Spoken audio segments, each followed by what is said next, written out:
Hello. We go to this again. Valid acceptance. Acceptance from by the offering. Offering, we know what it is.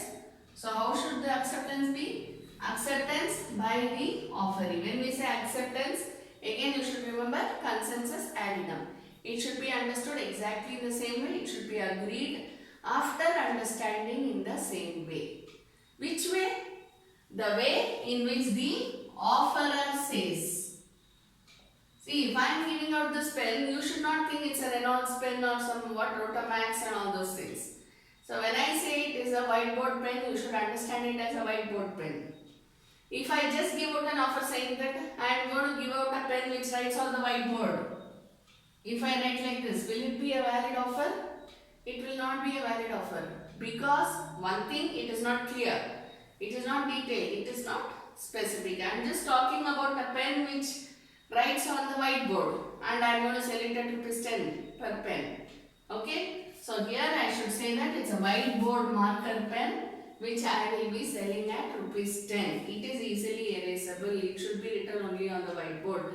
When I write all these things, automatically it becomes a... So in which way should it be? If I am giving out a whiteboard marker pen, you should also understand it as the whiteboard marker pen only. Acceptance must be by the offering. Second one, it should be made by the offerer. Why do I write this? Obviously, if it is going to be accepted by the offerer, it should be made by the offerer. There should be an actual valid offer. Okay? Number 3. Consensus ad idem. Very important. If this is not there, then it is not a valid acceptance. Apart from this, you have certain criteria. I will just explain in a very simple manner to you. Okay? What are the other requisites for acceptance? How should the acceptance be made? How should the acceptance be made? How should the offer be made? It can be in any way that the offerer requests, thinks of. Okay? How should the acceptance be made? In the manner required or specified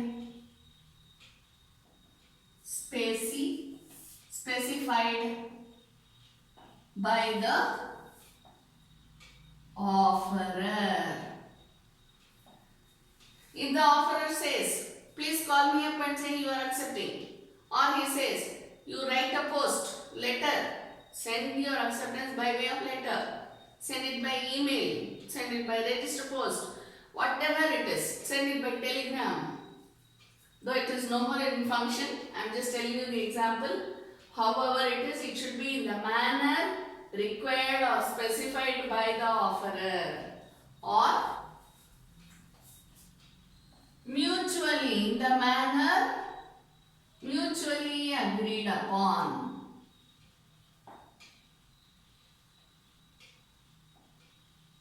But what mutually agreed upon doesn't happen at the time of the first instance, most of the times at least, right? So what will happen? In the manner required or specified by the offerer. What should be accepted? The offer.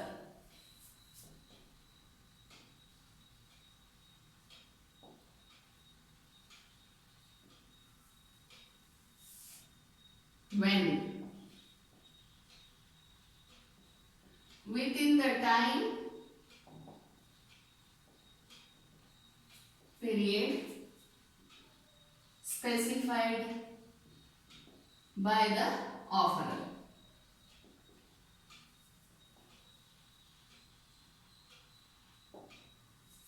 All these come under communication of offer and acceptance.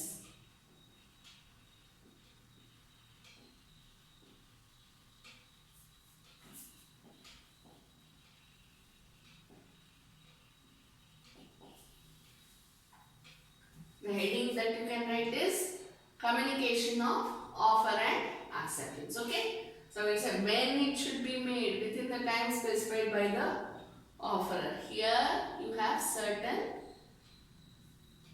conditions. See how it is made in the manner prescribed. So when it should be made within the time period specified by the offerer. When you say time period, it is very difficult to say that. So how do you say that? Suppose it is by a post. There is something called the postal rule. Am I right? What does it say? As soon as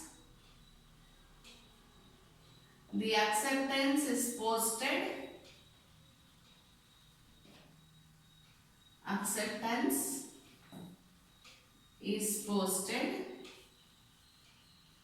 it is deemed to have been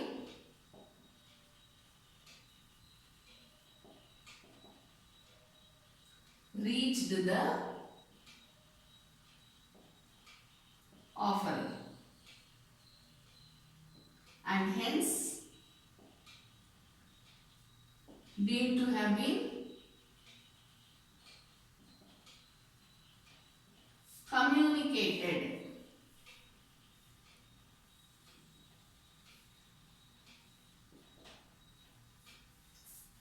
When you are talking about the postal rule, as soon as the acceptance is posted, it is deemed to have reached the offerer and hence deemed to have been communicated. When we say this, as soon as we post, see earlier it was in the post box, in the letter box, not letter box, in the post box of any post office. Even now some of the offers and acceptances are done through the post office. Most often than not, we have the email now. So as soon as you send the email to the receiver, that is the offerer, he is supposed to have been communicated about your acceptance.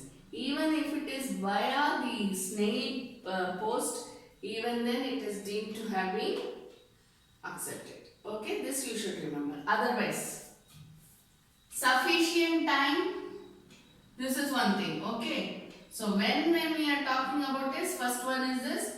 The second one, if any cause beyond the control of the offering, if because of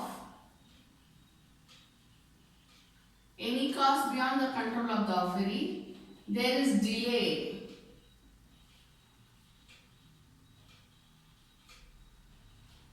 in the reaching of the communication,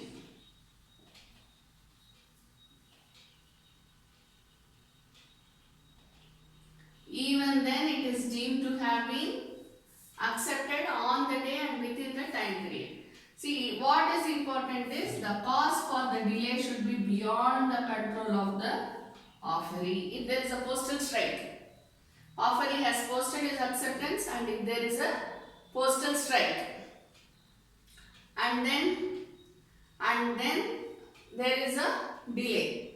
So what happens is, when it is beyond the control of the offeree, then the delay should be